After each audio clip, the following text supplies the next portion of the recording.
तो 27वां सवाल 13.1 काफ़ी बड़ी प्रश्नावली है। फलन हमें दिया है f(x) बराबर mod x माइनस 5 और हमें पूछा है इसमें limit x tends to 5 f(x) की वैल्यू क्या होगी, यानी 5 पर हमसे लिमिट पूछी गई है। तो सबसे पहले वही x बराबर 5 पर बाईं सीमा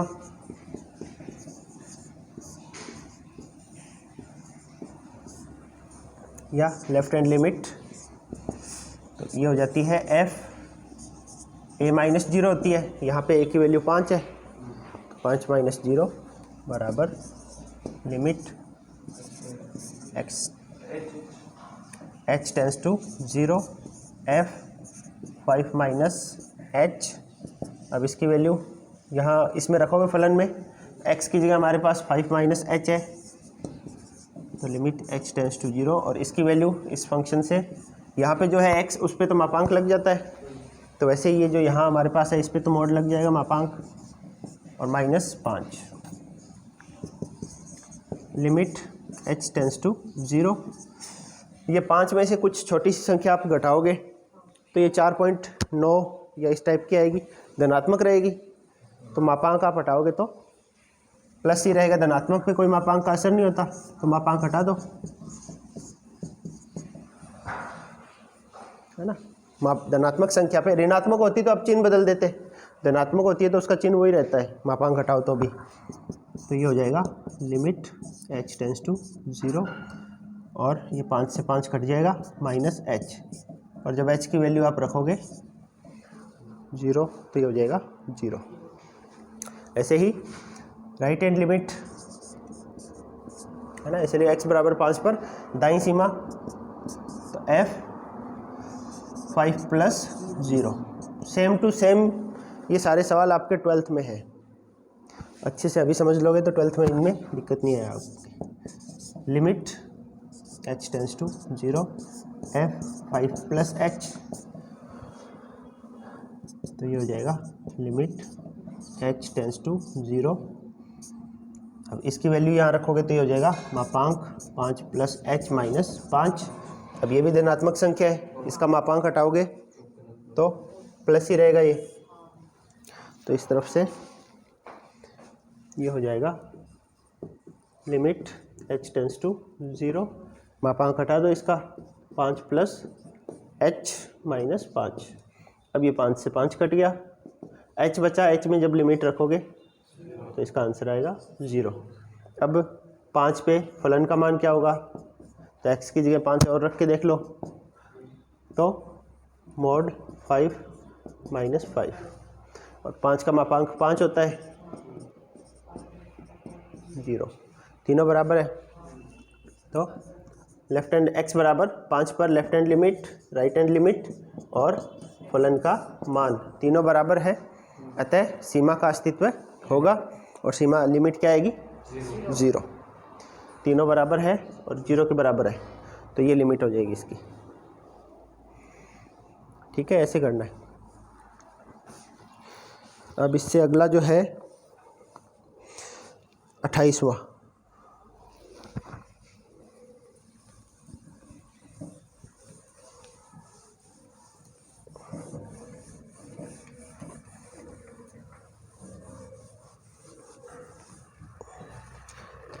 में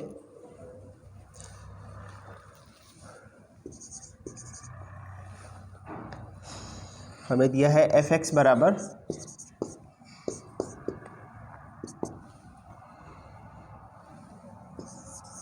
a प्लस bx,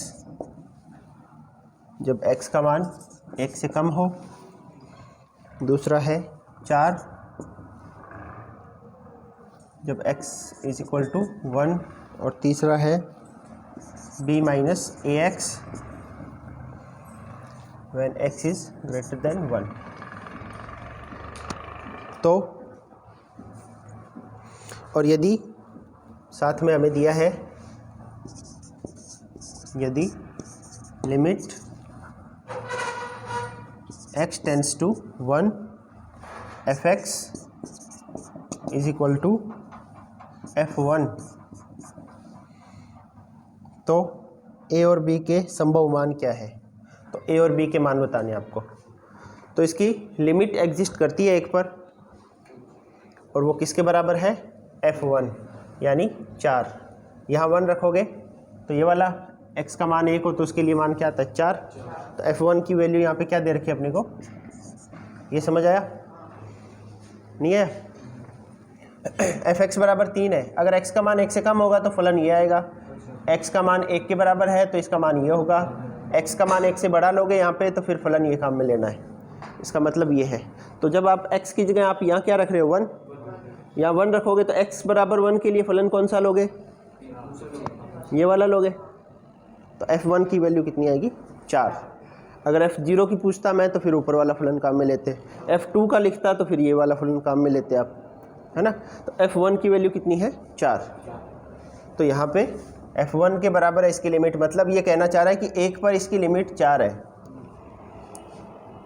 तो a और b के मान बताओ। ठीक है, तो सबसे पहले x बराबर 1 पर बाईं सीमा,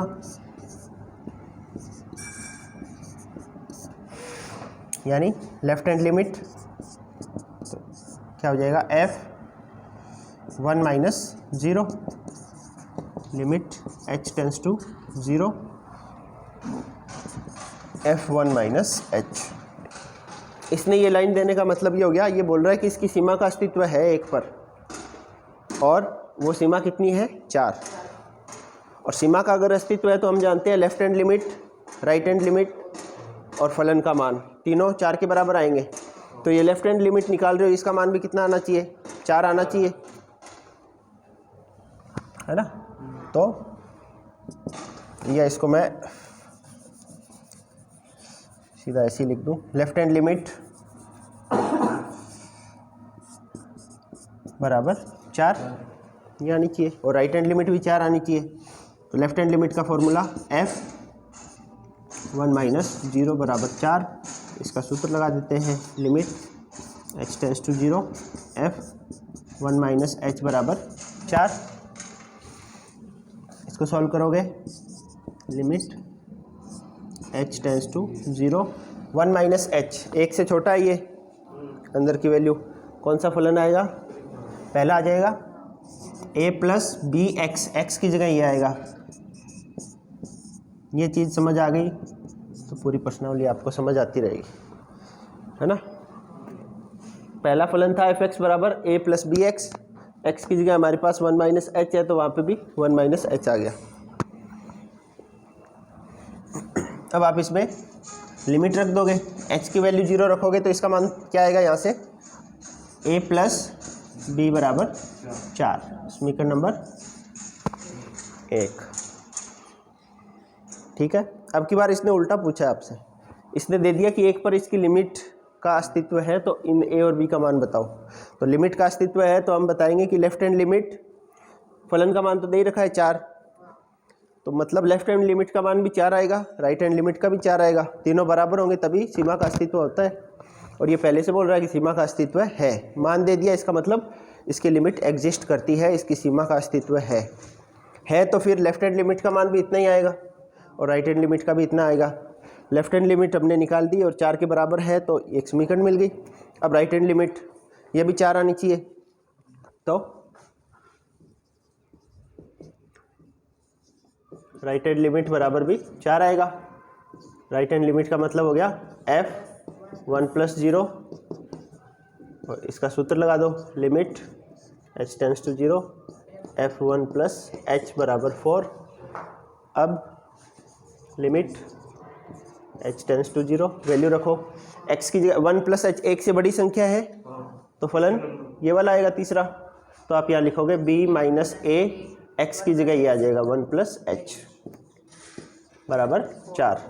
अब लिमिट रख दो इसमें, तो इसकी वैल्यू क्या आएगी? b माइनस a बराबर 4, समीकरण नंबर 2। अब समीकरण 1 व 2 की सहायता से हमें a और b निकालने हैं। समीकरण नंबर 1 यहाँ लिख देता हूँ, a प्लस बी बराबर या a प्लस बी को हम b प्लस ए बराबर 4 और विलोपन विधि लगा दो। a से जोड़ोगे तो 2b बराबर 8, b बराबर 4 और b का मान 4 यहाँ रखोगे इसमें तो a बराबर आ जाएगा 0। तो a और b के मान पूछे थे हमसे, अतः a बराबर 0 और b बराबर 4। समझ आ गया? ठीक, बस तो ऐसे ही समझते रहो। तो आसान है सवाल, एक बार समझ आ जाए आपके। जो चीज़ समझ नहीं आए उसको अंदर मत रखना, नहीं तो और ज़्यादा उलझते जाओगे। नहीं समझ में आए तो हाथों हाथ पूछ लो। चलो अगला करते हैं 29वां।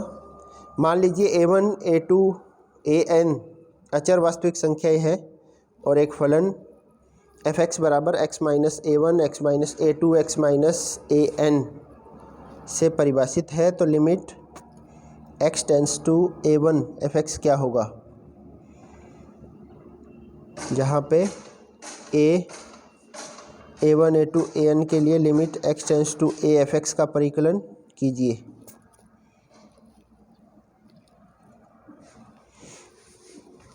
अभी कर लेते हैं परिकलन। पहले तो मैं इसको थोड़ा सा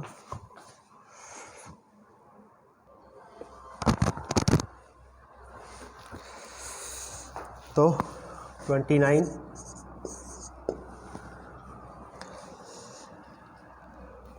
आपको इसमें पहले दिया है a1, a2, an सभी वास्तविक संख्याएं हैं, तो इसके लिए ये सिंबल काम में ले सकते हैं। ठीक है, बिलोंग्स टू रियल नंबर, मतलब a1 से लेके an तक सारी वास्तविक संख्याएं हैं और एक फलन हमें दिया है f(x) बराबर x minus a1, x minus a2 और ऐसे करते करते x माइनस an। ये कोई फलन है, हमसे पूछा है सबसे पहले तो limit x tends to a1 f(x), इसका मान क्या आएगा? तो सिंपल पहले तो यही करते हैं जैसे हमने बाकी सवाल वो 14 से पहले वाले सवाल किए थे। जब भी लिमिट निकालनी हो तो हम इसमें डायरेक्ट वैल्यू रख के देख लेते हैं। अगर एक ही फलन दिया है तो उसमें कोई दिक्कत नहीं है। जब फलन 2 या 3 हिस्सों में टूटे हो ना, जैसे अभी सवाल कर रहे थे f(x) बराबर x स्क्वायर और 3x प्लस 1, जब x का मान 0 से बड़ा हो, x का मान 0 से छोटा, इस टाइप का कोई क्वेश्चन होता है, उसमें हम दाईं सीमा और बाईं सीमा दोनों चेक करते हैं, क्योंकि फलन अलग अलग हो गए। यहाँ पे फलन एक ही है हमारे पास, चाहे कोई भी संख्या लो। तो इस प्रकार के सवाल जो हमने 1 से लेके और 15, 14, 15 तक किए थे, उन क्वेश्चन में अपने left hand limit, right hand limit कुछ नहीं किया था, डायरेक्ट ही किया था। इसमें भी हमें डायरेक्ट ही करना है, तो डायरेक्ट आप इसमें मान रख दो। तो हमारे पास पहले तो f(x) का मान रखता हूँ मैं यहाँ x minus a1, x minus a2, x minus an। अब इसमें लिमिट का मान रख दो। यहाँ a1 रखोगे तो कितना हो जाएगा? a1 minus a1, a1 minus a2, a1 minus an। तो ये 0 होने की वजह से पूरा ही 0, तो इसकी लिमिट का मान कितना आ गया? 0। दूसरा हमसे पूछा है limit x tends to a f(x), इसका मान क्या आएगा? तो इसमें भी वही है, पहले मान रख देते हैं limit x tends to a और f(x) की जगह x minus a1, x minus a2, x minus an और x की जगह अब लिमिट रख दो a minus a1, a minus a2, a minus an। ये इसका आंसर होगा। तो जब भी सवाल चाहे कैसे ही दे दे, अपने पास तरीका फिक्स है इसका। अगर एक ही फलन दे रखा है तो लिमिट निकालने के लिए सीधी वैल्यू रख दो, सीधा मान। कुछ मान आ गया तो ठीक है, 0/0 रूप आ गया तो फिर हमने पढ़ा था तरीका गुणनखंड वगैरह करके सरल करना है।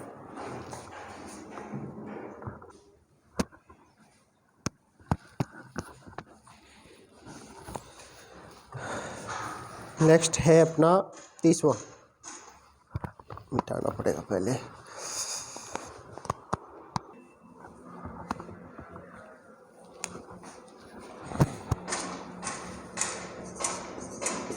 तीसवां सवाल है f(x) बराबर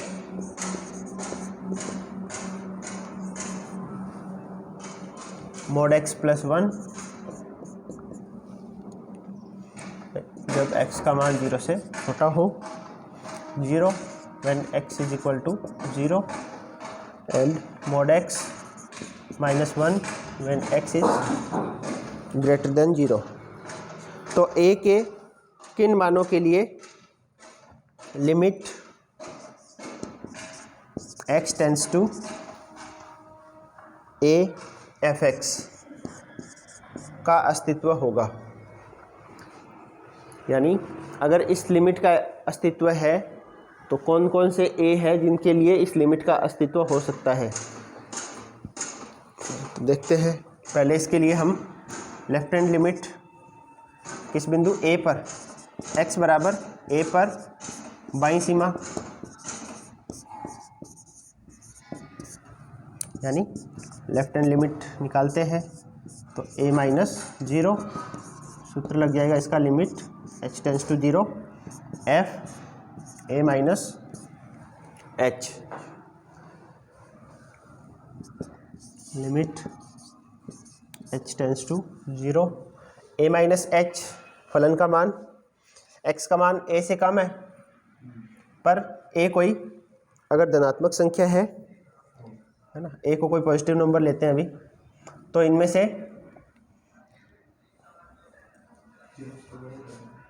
ये वाला ही होगा फिर, है ना। तो 0 से कम वाला नहीं है, a कोई अगर धनात्मक नंबर है 0 से बड़ा होगा तो ये वाला फलन काम में लेंगे। इसके लिए ये हो जाएगा, ऐसे ही सब अलग अलग के लिए कर सकते हो। सबसे पहले हम ये मान लेते हैं यहाँ पे a जो है 0 से बड़ा है, 0 से छोटे के लिए भी आप निकाल के देखोगे तो उसके लिए पूरे में दोनों में ये फलन काम में आएगा। तो a माइनस h, तो फलन क्या हो जाएगा इसके लिए, ये तीसरा हो जाएगा -1, तो limit h tends to 0 a minus h, a में से अगर h घटा रहे हो तो धनात्मक ही रहेगा ये, a माइनस h माइनस 1 बराबर, अब h की वैल्यू रखोगे तो लिमिट आएगी a माइनस 1 और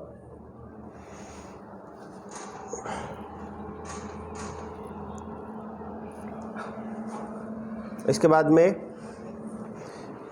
राइट हैंड लिमिट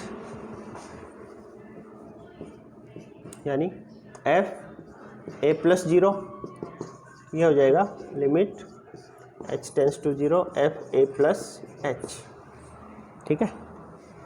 इसमें मान रख दो limit h tends to 0 f a plus h के लिए भी यही फलन है, a प्लस h का मोड -1, लिमिट रखोगे तो ये आ जाएगा। पहले चलो इसको सरल करते हैं, limit h tends to 0, a positive number है, a प्लस h धनात्मक है तो मापांक हटा दो इसका, अब लिमिट h 0 रखोगे तो ये आएगा a माइनस 1, और तीसरा फलन का मान, a पर फलन का मान क्या आएगा, तो a के लिए भी तीसरा फलन होगा मोड a माइनस 1, यानी ये धनात्मक संख्या है तो मापांक हटा दो, तीनों बराबर आ गए, है ना। तो लेफ्ट हैंड साइड बराबर राइट हैंड साइड बराबर एफ ए, तो इसकी सीमा का अस्तित्व है। सवाल में पूछा है ऐसे कौन कौन से ए है जिनके लिए इसकी सीमा का अस्तित्व होगा, तो ए का तो कोई कंडीशन आई नहीं, ए तो आप कुछ भी ले लो, है ना। तो आप ये लिखोगे इसमें कि कोई भी नॉन जीरो, जीरो नहीं होना चाहिए ए, उसके अलावा कोई सी भी ए हो उसके लिए सीमा का अस्तित्व होगा। तो इसमें कोई सा भी ए हो सकता है, कोई भी वास्तविक संख्या ले लो ए की जगह। आता है ए बिलोंग्स टू आर के लिए सीमा का अस्तित्व होगा। जीरो पे भले ही दिक्कत हो, नॉट इक्वल्स टू जीरो ये कर देना, जीरो नहीं होना चाहिए, उसके अलावा कोई भी संख्या ले लो आप, उसके लिए सीमा का अस्तित्व होगा। हाँ, ऋणात्मक माइनस वाली संख्या लोगे तो ऊपर वाला दोनों में यही फलन आएगा, तो ये सेम ही हो जाएगा, तीनों सेम ही आ रहे हैं। ठीक है, इसके बाद में है 31वां।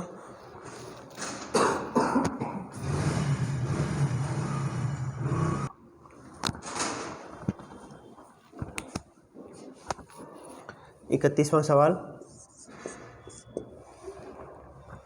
यदि फलन f(x) limit x tends to 1 f(x) -2 upon x² -1 बराबर पाई को संतुष्ट करता है, तो limit x tends to 1 f(x) का मान क्या होगा। f(x) कोई फलन हमें नहीं दे रखा, ये बोल रहा है कि f(x) इसकी लिमिट का मान पाई आ रहा है, तो हमें limit x tends to 1 f(x) इसका मान बताना है क्या आएगा, इसकी हेल्प से। तो क्या करना चाहिए, इधर लिख देता हूँ, ये limit x tends to 1 f(x) इसका मान क्या आएगा।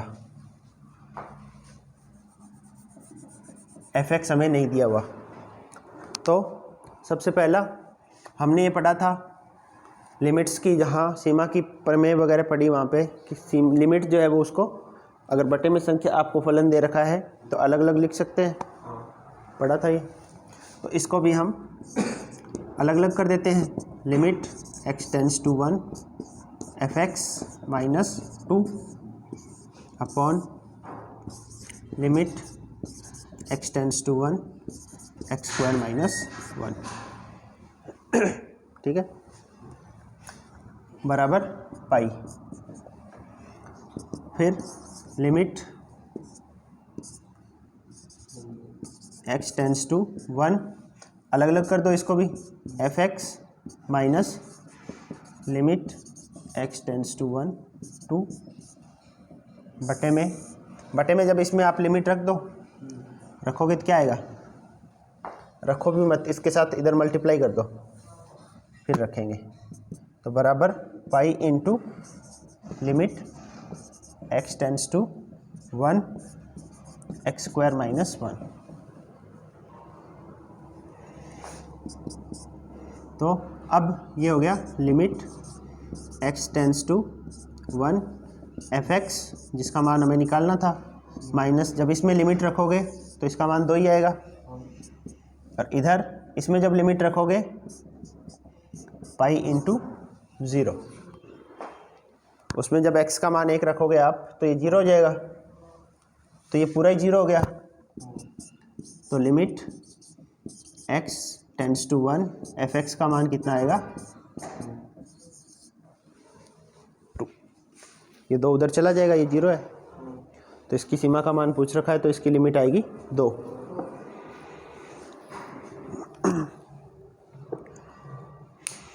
अब है 32वां और last,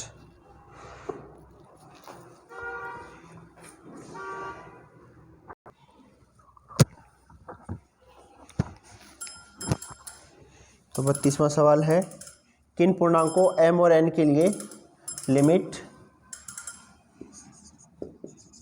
x tends to 0 f(x) और limit x tends to 1 f(x) दोनों का अस्तित्व है, यदि फलन हमें दिया है f(x) बराबर mx² plus n when x is less than 0, nx plus m when x is less than greater than equals to 0 and less than equals to 1 और n(x³ plus m when x is greater than 1। ये फलन दिया हमें, और m और n के कौन कौन से मान, कौन से पूर्णांक हो सकते हैं जिसके लिए इन दोनों की सीमा का अस्तित्व हो। मतलब 0 पे भी लिमिट सीमा का अस्तित्व होना चाहिए, 1 पे भी सीमा का अस्तित्व होना चाहिए। तो पहले दिया है x बराबर 0 पर सीमा का अस्तित्व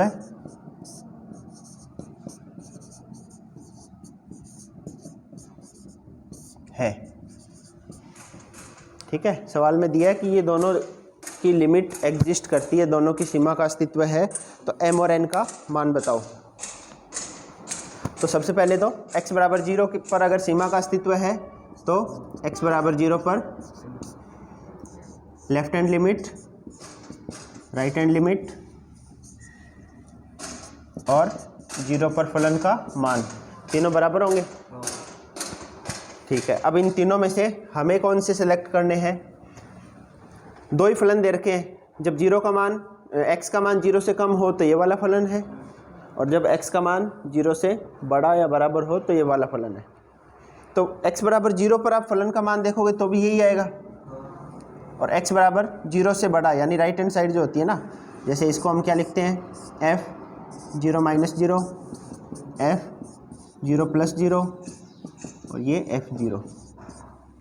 तो ये वाला राइट हैंड लिमिट जो है, ये दोनों तो एक ही मान देगा अपने को, क्योंकि दोनों के लिए एक ही फलन है। ये वाला 0 पर भी यही है, 0 से बड़े मान के लिए जो ये निकालते हैं वो भी यही है, जबकि 0 से छोटा मान के लिए ये वाला फलन है। तो इसमें ये दोनों एक साथ नहीं लेने, हमें दो साथ में लेके एक समीकरण बनानी है। तो हम इन दोनों में से कोई एक ले सकते हैं, तो हम पहला और ये रखते हैं, है ना।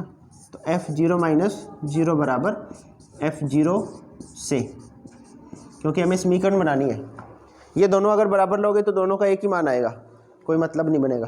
तो हमें एक ऊपर वाला, दोनों अलग अलग फलन चाहिए, तो एक फलन तो इससे मिल जाएगा लेफ्ट हैंड साइड, और एक फलन ये चाहिए, तो ये आप चाहे 0 ये रख लो या ये, तो मैंने ये ले लिया, सिंपल सीधा मान रखना है। तो इन दोनों को बराबर करके एक समीकरण मिलेगी। तो लेफ्ट हैंड लिमिट जो है, इसका सूत्र क्या होता है, limit x tends to 0 f0 minus h बराबर f0, और f0 का मान यहाँ 0 रखो तो कितना आएगा, m, यहाँ f0 रखोगे x की जगह तो ये m आएगा। अब इसमें सरल कर लो इसको,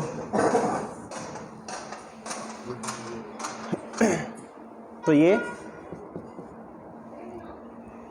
limit h tends to 0 f0 minus h, कौन सा फलन है, ऊपर वाला, तो क्या आ जाएगा इसकी जगह, m x², x की जगह माइनस h का स्क्वायर, ये माइनस h है तो माइनस h का स्क्वायर प्लस n बराबर m। अब इसमें लिमिट रख दो, 0 रखोगे तो क्या आया, n बराबर m, पहली कंडीशन। यानी सीमा का अस्तित्व है, 0 पर सीमा का अस्तित्व कब होगा, जब n और n दोनों, n और m दोनों बराबर हो, क्योंकि यहाँ से जब सोल्व कर रहे हैं तो इसकी लेफ्ट हैंड लिमिट तो आ रही है n और राइट हैंड लिमिट यहाँ से आ रही है m, तो इस सीमा का अस्तित्व तभी होगा जब दोनों संख्याएं बराबर हो। तो पहला तो ये मिल गया। अब x बराबर 1 से, इसमें भी हमें वही है, दिया है x बराबर 1 पर सीमा का अस्तित्व है,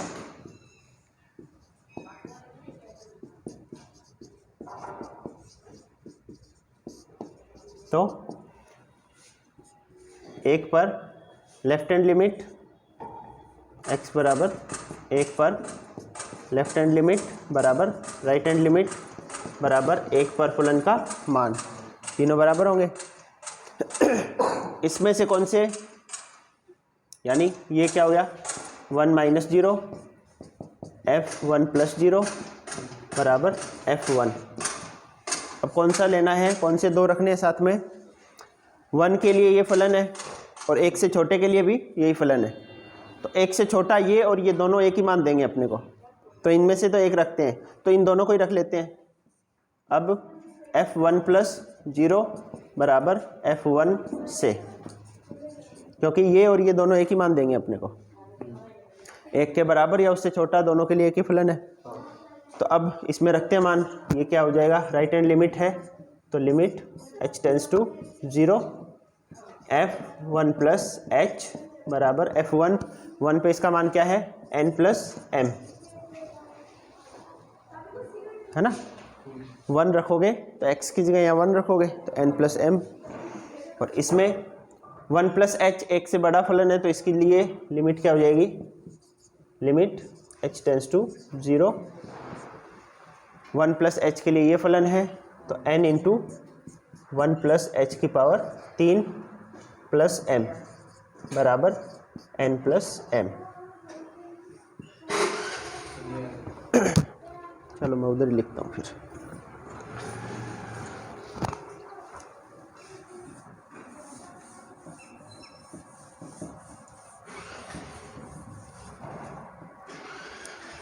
तो इस तरफ हो जाएगा limit h tends to 0 n into, इसका प्रसार कर दो, 1 प्लस h क्यूब क्या होगा, 1 का cube plus h cube plus 3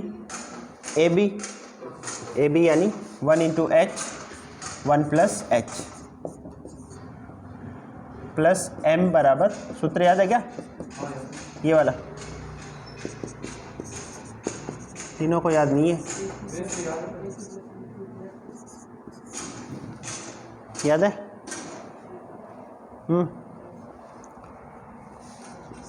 a plus B का क्यूब क्या होता है, a cube plus b cube plus 3ab a plus b।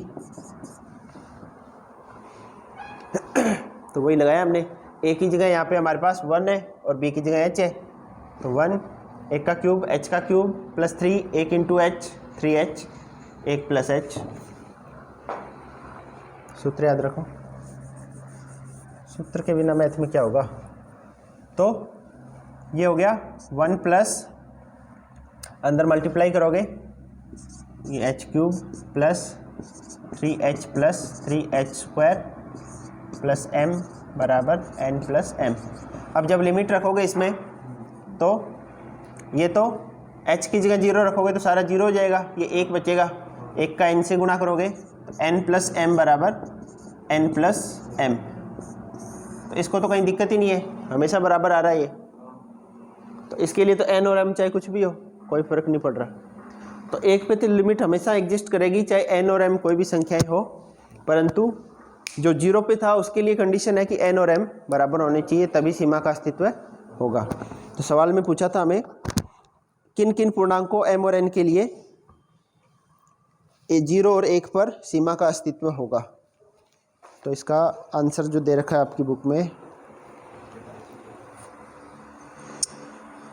x tense to 0 के लिए अस्तित्व के लिए m बराबर n अनिवार्य रूप से होना चाहिए, और m तथा n के किसी भी पूर्णांक मान के लिए x बराबर 1 पर सीमा का अस्तित्व होगा। ठीक है, तो यही है।